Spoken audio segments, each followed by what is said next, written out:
Hello there and a very good evening. Welcome to another edition of the People's Platform. You're joining us here today to discuss gender inequality, a topic that is quite pertinent to all of us living here in Sri Lanka as well as across the globe.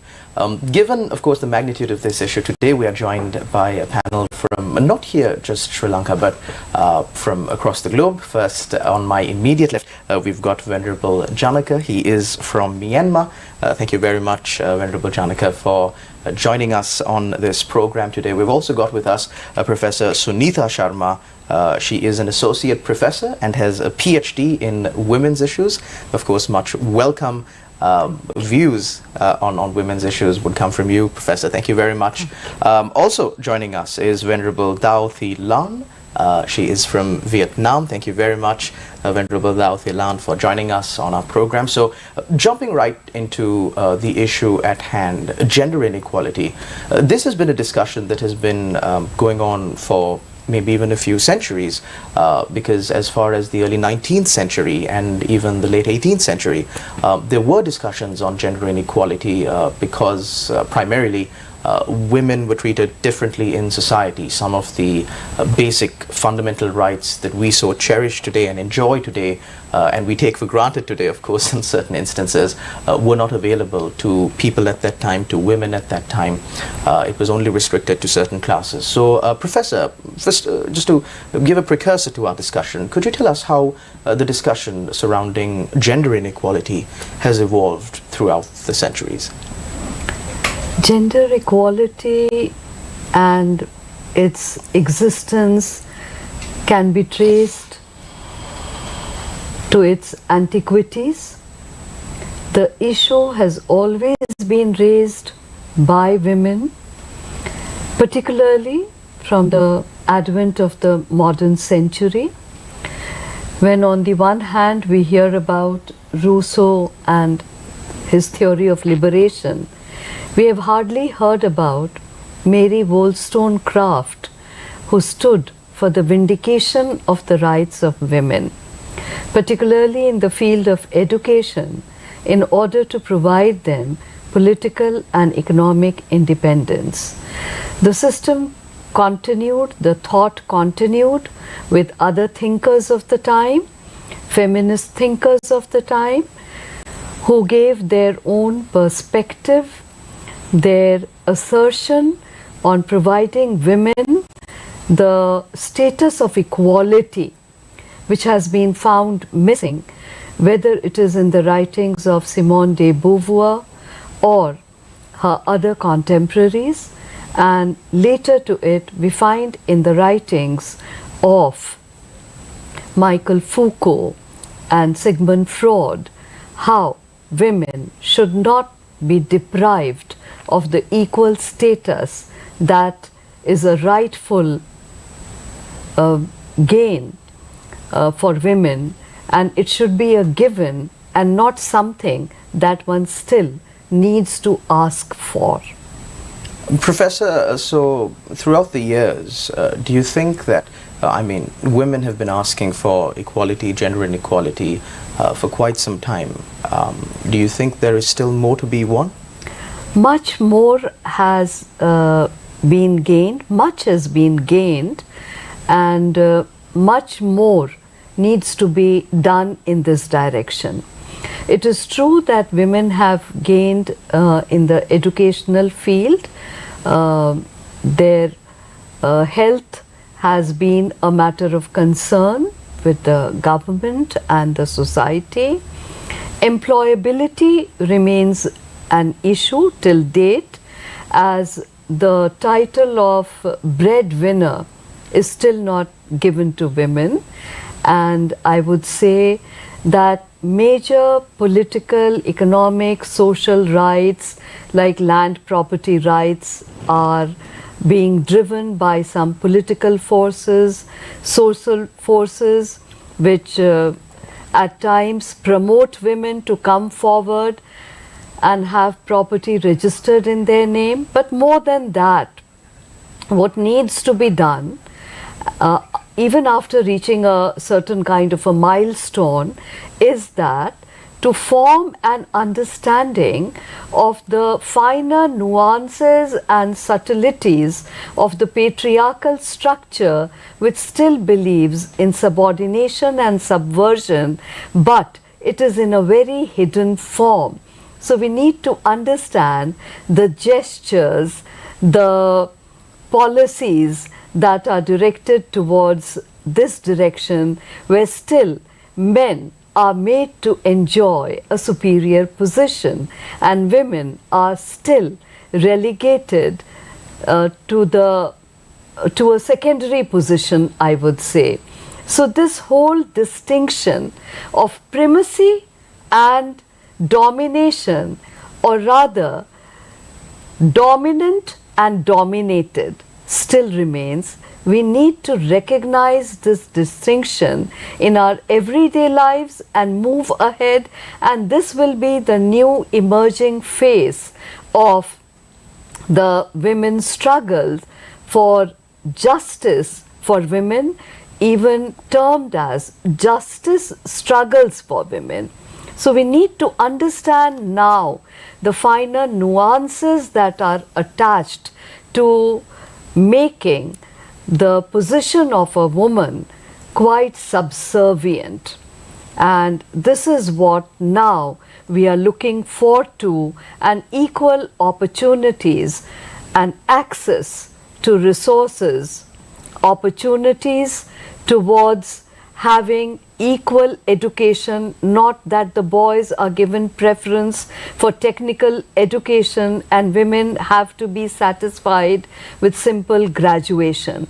So education in itself has to be on a footing of equality if we want to give women the status of equality in a truly ontological term of understanding. Thank you very much, Professor. Moving on to Venerable Janaka. Now, when we look at even some of the largest religions in the world, there is some form of gender inequality.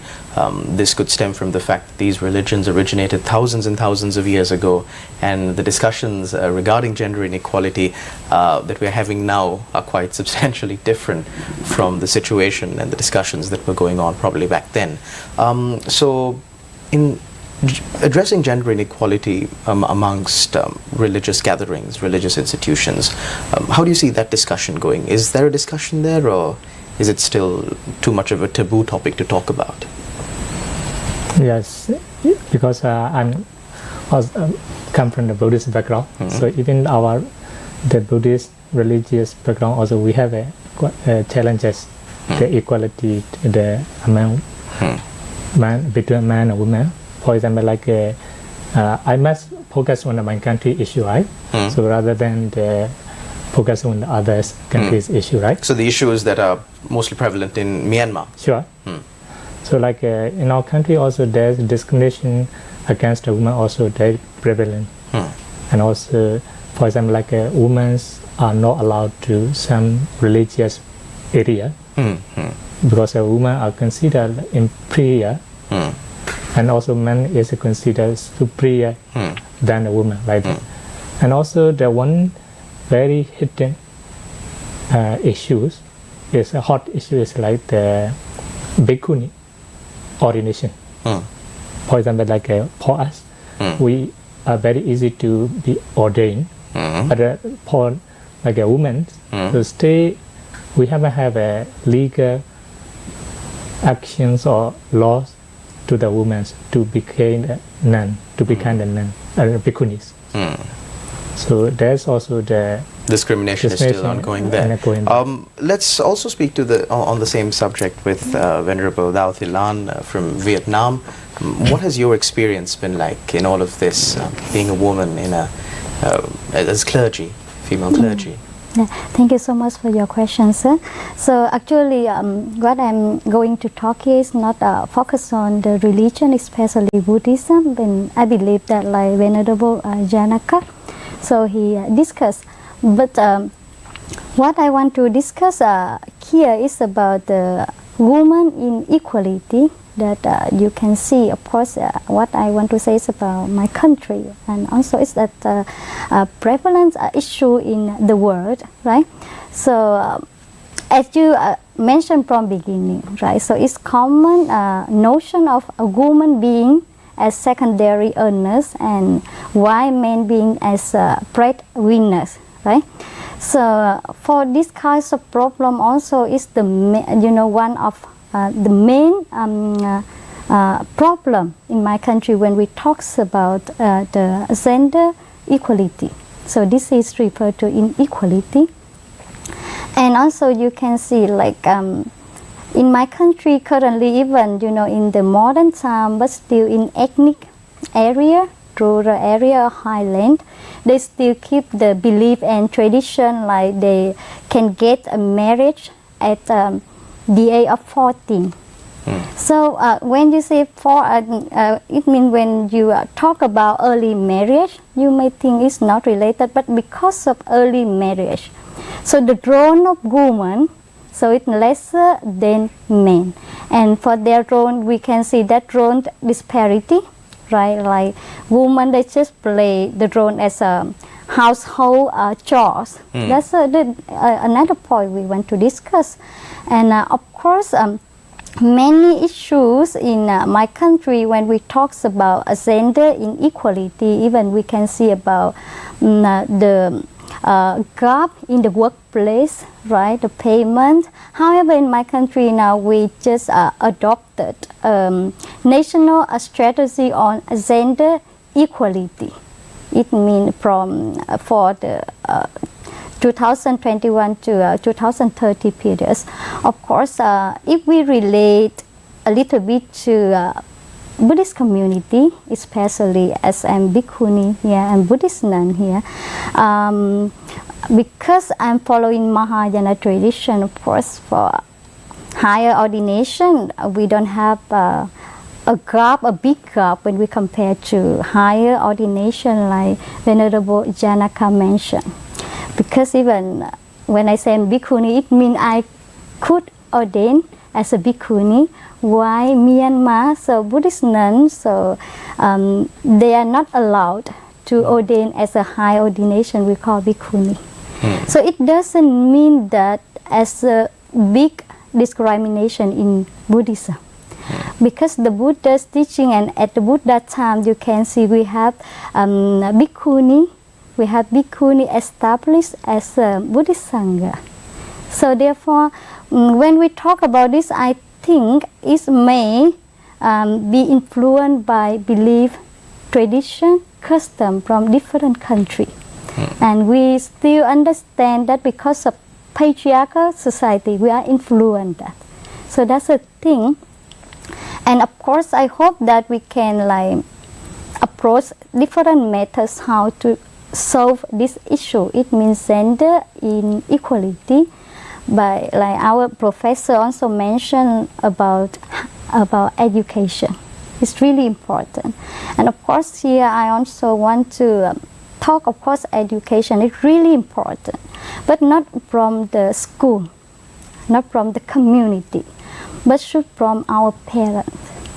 It's really important because we need to, it means the children need to be trained from their, we should say from individual behavior and social behavior. So the things that we can reduce the gender issue or gender equality, because it's we will be stamped in our mind or absorbed our mind from very young age. So what I want to say, of course we have different approaches to solve the gender issue, but we highly recommend this. Yeah.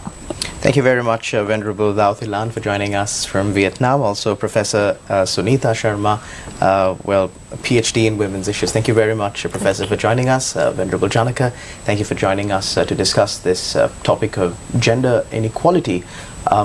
We will cross over to a short commercial break and bring you more with a few other guests that we have on our show today. Stay tuned. You're watching The People's Platform.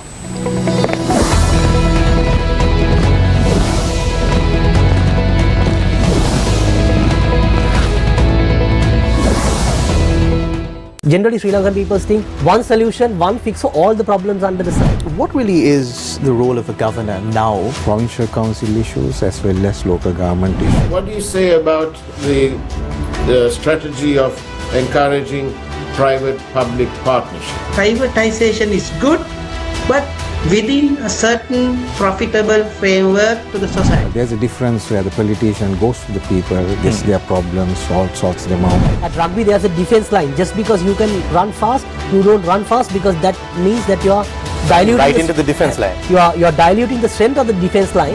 Newsline, weekdays at 8:30 p.m. on TV1. So writing is often something quite solitary. It's something you do on your own. How are you drawn to these areas and thematic areas? Like often when I write, it starts with some sort of incident or some sort of thing that I want, something that I'm curious about.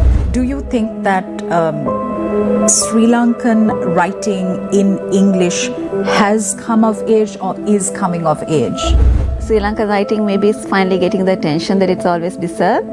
Children need to be taught the magic of reading. The People's Platform, every Monday and Friday at 7:30 p.m. on TV1. බින්දුවටම ප්‍රතික්ෂේප කරපු සමහර දේශපාලන ප්‍රවාහයන් ආයෙනවා කලාව නාව. ඒකෙත් කලාවක් තියෙනවා. ඒක කලාව. ඒ මොකක්ද? කොහොමද ඒක කියවන්නේ? තරුණයෝ ඉල්ලුවේ සිස්ටම් චේන්ජ් එක. ඒක උනේ නෑනේ. ඒක හදන්න මිනිස්සු ඉන්නව නැත්තේ නේ. IMF එකෙන් ණය ගත්ත හැකි. ඔව්. ආර්ථික කඩාවැටීම. මේ සංස්කෘතික කඩාවැටීම සිදු වුණාන් පස්සේ අපි කාගෙන්ද ණයට ගන්න කියන ප්‍රශ්නේ තියෙනවා. හරි කරගෙන කාට හරි ගෙයිමක් දීලා කීයක් හරි හොයාගෙන ඉන්න නම් පුරුෂාර්ථය හැදිලා තියෙන ජීවිතේ එතනින් එහාට යගේ හියුමන් ලයිෆ් එකේ ගමනක් නෑනේ. මිනිස්සු ප්ලෑන් කරපු ජීවිත නැති වෙලානේ හැමෝටම තමන්ගේ ජීවිතය අහිමි. ප්‍රජාතන්ත්‍රවාදයේ දරිද්‍රතාවයක් කියනවා. Poverty of democracy. බුද්ධිමය සංවාදය බ්‍රහස්පතින්දා රාත්‍රී 10:30 මාවත.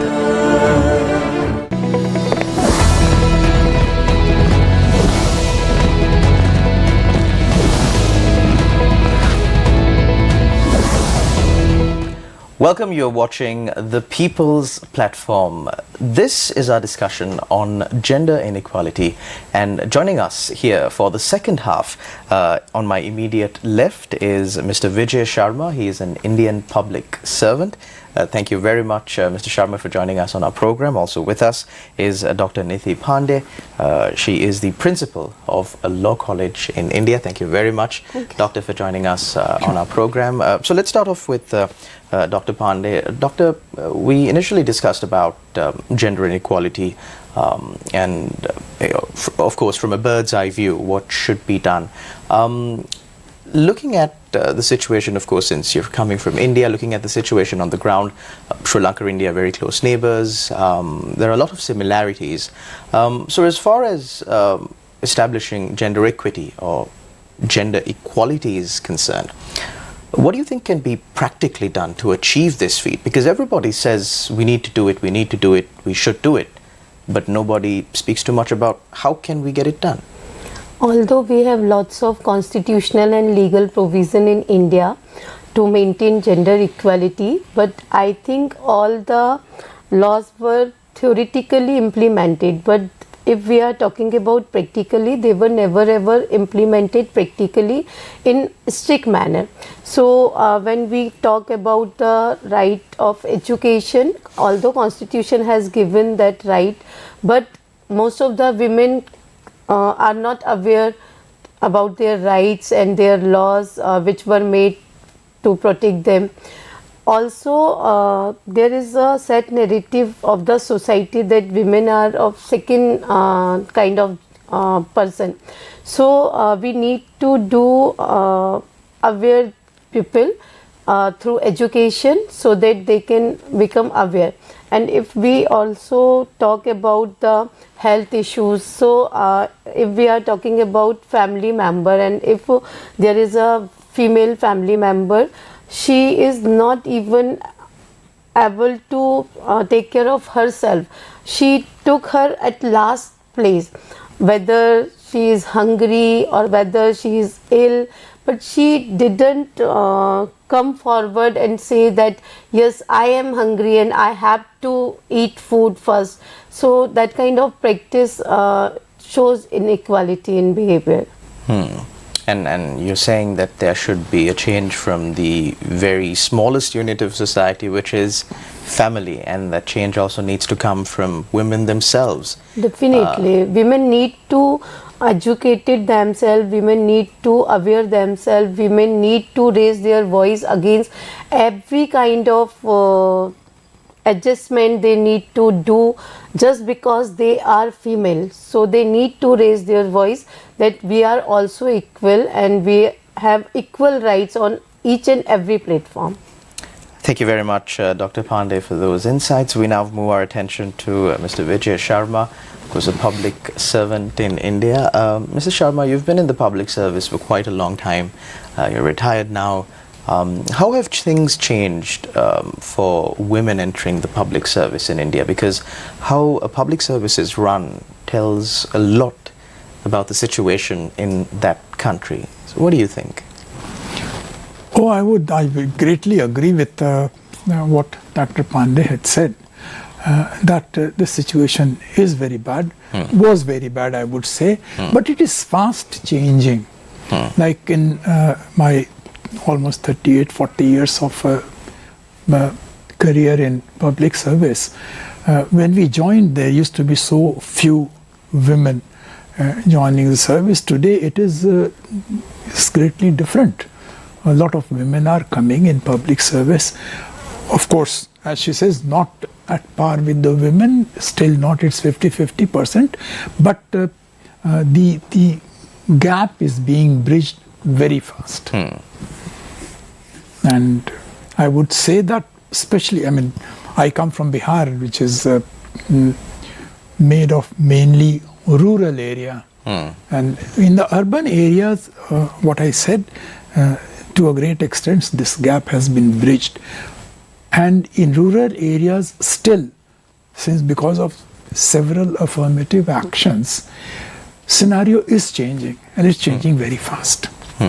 So, Mr. Sharma, do you think that the scenario in Southeastern Asia or our region or the rate of change in this bridging the gap, bridging the gender inequality, is as fast as it's taking place in the Western world? I would say Western world took a very, very long time to reach this sort of equality, and still they are not equal. But we are progressing much faster than that. What's the basis for your argument? Could you give me an example? See, the basis is, one is involvement of women in several areas of, let's say, administration, education, professionals. A lot of women are coming and joining it. It's increasing very fast. And when it comes to, as I was earlier trying to point out, when you come to rural India, especially in India, I find that in local self-government, women in certain states have got a reservation, almost 50%. And when they started, it was something like they were guided by the menfolk, mainly their husband or their fathers, and they were actually participating in the administration in the name of their wives or daughters. So the men were that de facto. That situation has changed so fast in almost 4 or 5 years. Now it is women themselves, they feel empowered and they are taking the decisions now. So they have taken to it, and they are that way, I would say, at par with men. So, even in Sri Lanka, there was legislation brought in to reserve not 50%, but 25% for female representation at local government bodies. However, we are yet to see real fruitful representation in that department. So, since you said that India has really done that, Dr. Pandey, do you think that's a good way to move forward? Like, does that really mean that the gap has been bridged? Because at the end of the day, you should look at living in a society where you don't need to tell the people, look here, 50% in this governing body should be women, and that is the reason why you have to appoint women. And not saying, well, this is your government body, you appoint who you want. If you want more women, then so be it. Don't you think that's a more ideal situation? If I am talking about India, women are always superior place. As we call them Radha or Gauri or Parvati or Ma Saraswati, and we spend lots of money to build their temple. So women is very respectful in India. But when we are talking about bridge the gap, so government has taken lots of steps to bridge this gap by reservation or any other thing. But only reservation is not the way to bridge this gap, because we need to change our mindset first, because we need to saw women equal than men. So it is depend on us how we saw the women. If we are women equal than male, then only it will be changed. Otherwise this bridge cannot be meet out or eradicate by making laws or by making reservation policies or providing any other benefits. In the name of action, only formalities has been done practically. So we need to change our mindset first, and women need to come forward for achieving their rights or privileges, whatever government should provide them.